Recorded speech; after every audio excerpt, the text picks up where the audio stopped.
Hey friends, Frankie and Brad here in Casper's Kitchen where we cook music. Today we're going to chat a little bit about a legend, Alice Cooper. Brad has run across some vintage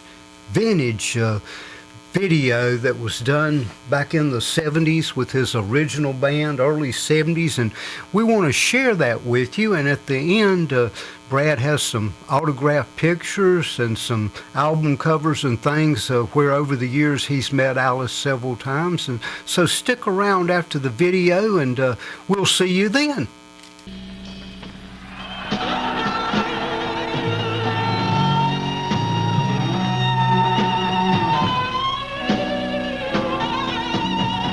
Where am I going? What will I see? There's a wind that's blowing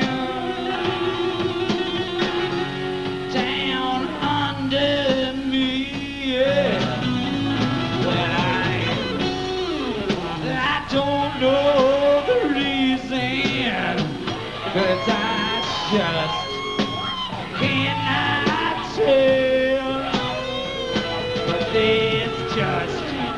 there's one way to heaven, and about a thousand ways to hell. When I'm going to the graveyard, I'm gonna dig up your phone, and it just might be you, and it just might be mine. Oh, yeah.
essayer avec moi?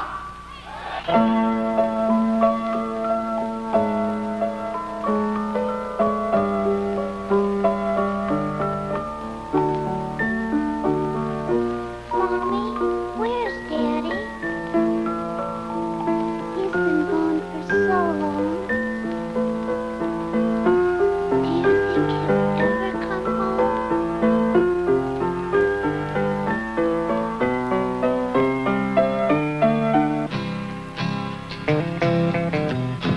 I was gone for 14 days. I could have been gone for more. Held up in an intensive care ward, lying on the floor. I was gone for all those days, but I was not all alone. I made friends with a lot of people in the danger zone. See my lonely life was born. I see it every day. See my only, my next door. Since I've gone away, I think I lost some weight there, and I'm sure I need some rest.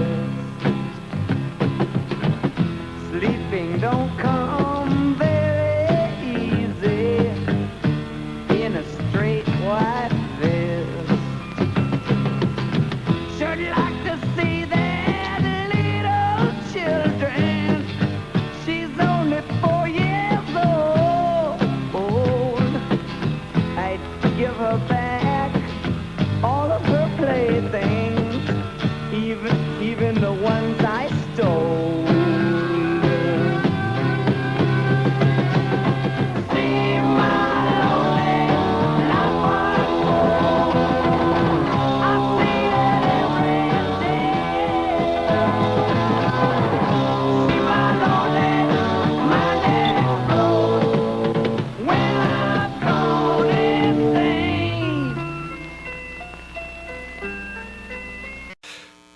Hey, thanks for sticking around. Brad's going to tell a story about meeting Alice Cooper. He's going to share that with you, show a few pictures, and I think you're going to really like this. Brad?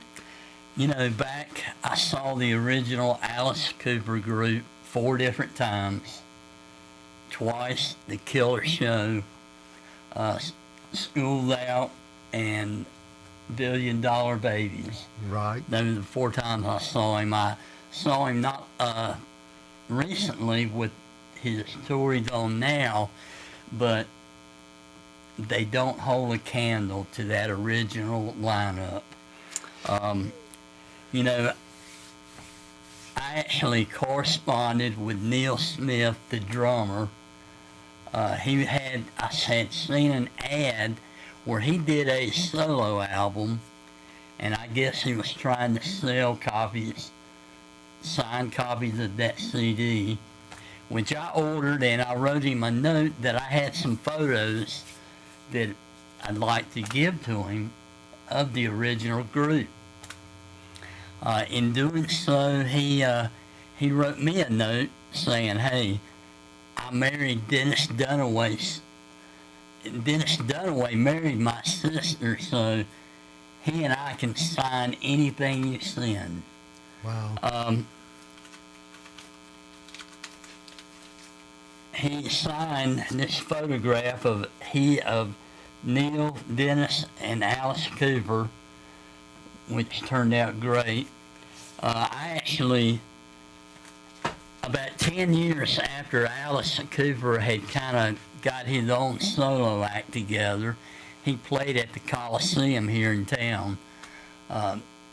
My wife's cousin, who was a roadie for Nantucket, the rock group, and we said, "Hey, let's go see if we can meet Alice Cooper." We go into the hotel lobby, and it's crammed full of people wanting to get something signed. And I thought, this may be a lost cause. He said, no, let's see how it plays out. So about 15, 20 minutes of standing around waiting, a roadie for Alice Cooper comes out of the elevator, says, guys, Alice Cooper's getting ready to get on a bus around the corner. If you want to meet him, you better hurry. Everybody left but me and my wife's cousin. And it probably wasn't a minute after everybody left, the elevator opened, and there's Alice Cooper and his wife walking out. He was very gracious, said he would be glad to sign any photos, and I got him to sign this photo. Just a really extremely nice guy. I later had corresponded with a gentleman in California who was the bass player for Sam Kinison. We talked about autographs, and he said, look, my dad was the president of the Coliseum here. It was, I think it may have been Oakland, California. But he said, send me a list of people you're interested in, and I'll tell you if I've got anything signed by them. I ended up getting this. It's a Killer album signed by all of them, including Glenn Buxton, who is now deceased. But that was a really cool thing. But he talked like he had collected all these autographs and nobody was ever interested in them. Yeah. And I said, well, I am. So I did buy a few pieces from him, and certainly I'm glad I got that one. I recently read the book Dennis Dunaway wrote about his experiences with Alice Cooper, and I thought it was really neat that during a sound check one night, where each member gets to play their instruments so they get the sound situated before the concert, Glenn Buxton, they said, all right, play us something. And he broke into the intro of School's Out. And Dennis wrote in the book that they were all like, what is that? Play it again. And he said, I made it up. It's not really anything. And Alice Cooper said, that's a song. We can write a song with that. So I thought it was interesting that when Glenn Buxton passed away, Alice Cooper and the guys had that intro tablature engraved on his headstone. Wow. Amazing. Amazing. Great stories. You mentioned Alice's original band being so tight. I think that there's something to be said about bands when they start off. They're really hungry. They're hungry to get their name out there. Absolutely. And that's when they're at their best. And so many are at their peaks. Those first 2-3 albums, they're just so tight at that point. Well, interesting story. The first 2 albums are not that good. They're and Alice Cooper actually, in an interview I read, he said, we really didn't know how to write songs until Love It to Death, when they hired a new manager, a fella named Bob Ezrin, who taught them how to write songs. The first 2 albums are pretty out there. I think they were recorded at the Frank Zappa studio. And actually, Dennis Dunaway writes in his book that the first time they went in, you say, before you record, everybody's messing around, playing little, just anything. He said, we were doing that. You're tuning up and you're playing a little something. And he said, after about 3 minutes, everybody stopped. And Frank Zappa comes through on the headphones, said, hey, that's a take. And they were like, what? That's a take? That wasn't a song. But their music on the first two albums, I can honestly say there's only 2 or 3 songs that sound like a song. A lot of those sound like jams, like Yeah, they had- experimental music was out there back then. I have I a think they were experimenting how to find their sound, and it wasn't until they got their manager Bob Ezrin to show them how to write songs. And actually, they haven't played together in 50 years, but they just released an album. They even hired their old manager Bob Ezrin to come in and help them rewrite a lot of this new material. wow. So if you get a chance, it's called The Revenge of Alice Cooper, and it's probably one of the better things he's recorded in many years. Wow, definitely check that out. This is just our opinion. Nobody's paying us to say this. If you like it, great. You don't, well, that's great too. But we're recommending it. Brad, anything else you want to throw in? No, I think the album that they've recorded is pretty much a tribute to Glenn Buxton, the guitar player who passed away. The bass player, Dennis Dunaway, actually found an old recording that's not on any album where they were able to take Glenn Buxton's lead and put it in another song.